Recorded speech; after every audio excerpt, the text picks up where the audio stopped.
อย่างน้อยเนี่ย ไม่ทราบอ่ะ อ๋อเป็นมีดข้าวหวานกันเนาะ มีฮันซีไหล อ๋อ ปลาพองมีเห็ดเนี่ยเมีย50 บาท เดี๋ยวป่ะเอาเย็นนะ เรื่องเห็ดมีเห็ด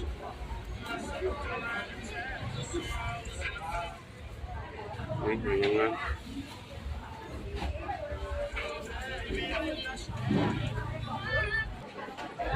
เรื่องอะไรน้องเอา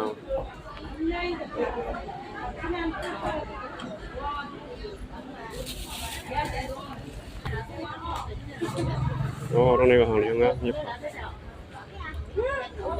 จอกไปอะไร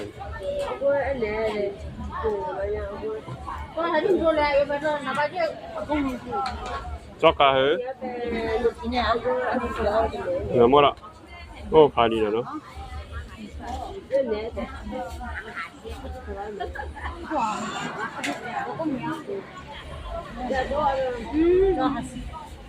อ๋อ